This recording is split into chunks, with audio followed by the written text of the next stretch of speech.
So the most important thing about being financially literate, or the ability to read numbers, is understanding a thing called cash flow. I can tell the difference between a poor person and a middle-class person by simply looking at their income statements and balance sheets and figuring out which direction the cash is flowing. So I will show you the cash flow pattern of a poor person. Generally, a poor person, all they have is a job. The income comes in from their job, goes down, they pay their rent, clothing, a little food, and goes out the expense column. And this is the cash flow pattern of a poor person.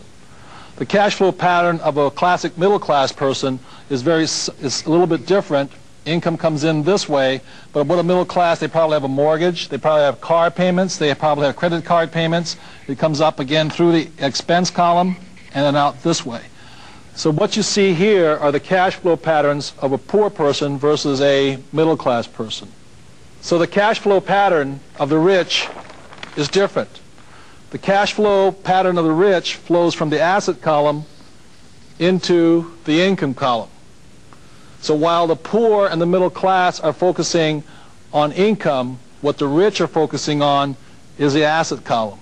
And the asset column is the great secret of the rich.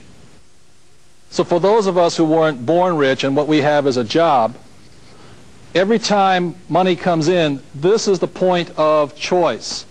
This is where you make the decision to be rich, poor, middle class. If when this dollar comes in and you take the dollar out this way, then it's your decision. If you go and buy yourself a new t-shirt, cappuccino, a new lunch, then you're choosing to expense it right out. You're choosing to be a poor person. If instead, when you get a pay raise or more money, what you do is you go and buy a bigger house, a new car, or you take a vacation on your credit card, then what you are choosing to do then is to be a middle class person. And if you choose, instead, when the money comes in and you choose to put it in the asset column, then you make that decision to be rich, poor, middle class. By putting in the asset column, at this point, you're choosing to be a rich person. But the choice is up to you, nobody else.